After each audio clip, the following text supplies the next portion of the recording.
Hello guys, मेरा नाम मोहम्मद नवीद है और मैं आपको आज इस लेक्चर में एज इफ पढ़ाऊँगा।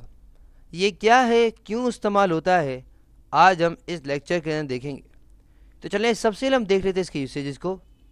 ये लीजिए हमारे पास आ चुका है यूसेजेस। यूसेज हमें कुछ इस तरह से है। पहला कि how somebody or something looks in real, यानी कि किस तरह कोई चीज़ लगती है रियल में। अब डेफिनेटली ये यूसेज तो मैंने अगर समझा दिया, अब मैं आपको उसके आगे समझाऊंगा तो वो आपके लिए कंफ्यूजन हो जाएगा। इसलिए डायरेक्ट विदाउट वेस्ट टाइम मैं डायरेक्ट स्ट्रक्चर और एग्जांपल्स की तरफ चला जाता हूँ।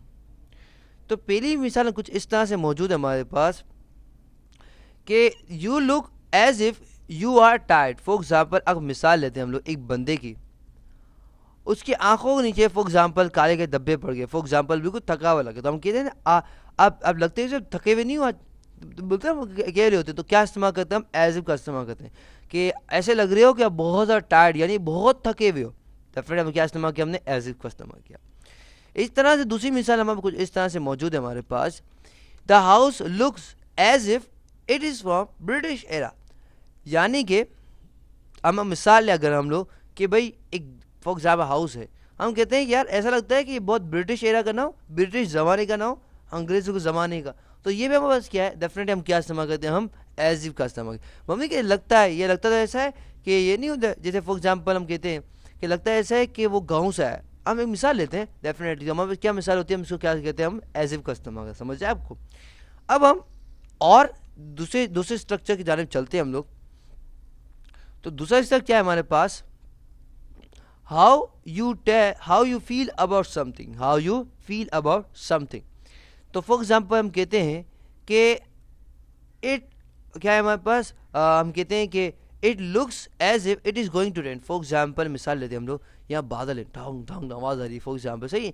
तो हम कहते हैं कि लगता है ऐसा है कि अभी बारिश होगी, बारिश होने वाली। समझ आए आपको, लगता है तो लगता है क्या इस्तेमाल किया, हम एज इफ का इस्तेमाल किया। हम कहते हैं ना क्या अगर लगता है ऐसा है कि बारिश होने वाली है तो क्या इस्तेमाल किया, हमने एज इफ का इस्तेमाल किया। तो हम क्या कहते हैं, how you feel about something, यानी कि आप क्या फील करते हो, क्या महसूस करते हो किसी चीज़ के बारे में। हम तो डेफिनेटली महसूस कर रहे हैं ना कि बारिश होगी, ना ही बादल वाले ने बताया, ना ही हमें बादल को हम कॉल करते हैं, तो हम एक फील कर रहे हैं ना। तो जब हम ऐसा फील करते हैं हम क्या इस्तेमाल करते हैं, हम एज इफ का इस्तेमाल करते हैं। समझ आए आपको। अब हम चले जाते हैं इसका स्ट्रक्चर की जाने।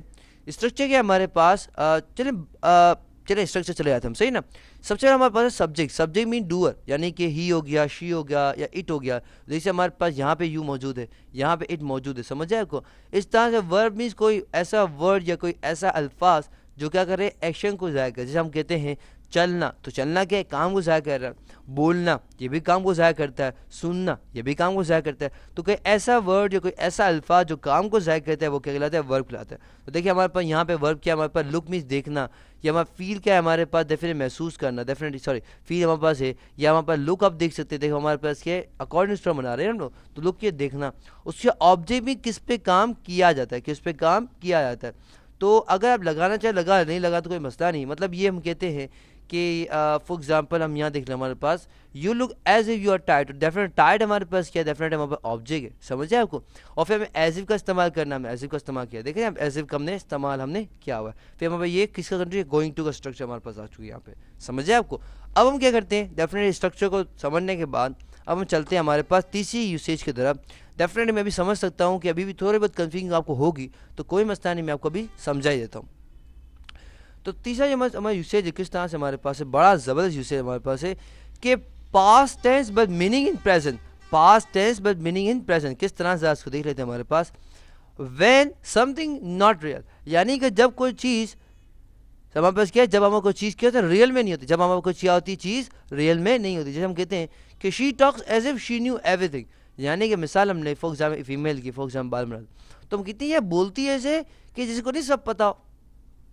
समझ आए आपको। तो हमारे पास क्या है, टेंस किस में, डेफिनेट नो हमारे पास क्या है, वर्ब की फर्स्ट फॉर्म है। डेफिनेट कुछ जानते होंगे आप। और यहाँ पे न्यू का इस्तेमाल किया, क्यों, क्योंकि पास्ट है। मगर हम क्या बता रहे हैं कि हम एज इफ को इस तरह प्रेजेंट के साथ इस्तेमाल करें। जैसे हम बोलते हैं कि यार बोलती तो ऐसा है जिस दिन सब इसको बताओ। समझ आए आपको? तो क्या होता है, हम इस तरह भी इसको इस्तेमाल हम कर सकते हैं। समझ आए आपको? तो पहला यूसेज हमारे पास क्या था, how you feel about some, sorry how somebody or something looks in real, यानी किस तरह से कोई चीज़ लगती है रियल में। जैसे मैं एक मिसाल दी कि भाई यू आर टायर्ड, रियल में लग रहा है ना, इस तरह से किस तरह फील करते हो। तो हमने रेन की मिसाल दी हमने। और क्या हो जब कोई चीज़ रियल ना हो, जब हमने यहाँ पे देखा हमने कि हमें कोई चीज़ रियल नहीं है, देखें ये बोलती है, हम कहते हैं ऐसा है कि सबको नहीं पता उसको। समझ है आपको? तो ये था लेक्चर किस पे, एज इफ पे। आई होप आपको समझ आ गया होगा। For more videos, lecture and exercises come to my website www.naveedplace.com। अल्लाह हाफ़िज़, फ़ी अमान अल्लाह। इंशाल्लाह आपसे अगले लेक्चर मुलाकात होती है। टिल देन, अल्लाह हाफ़िज़।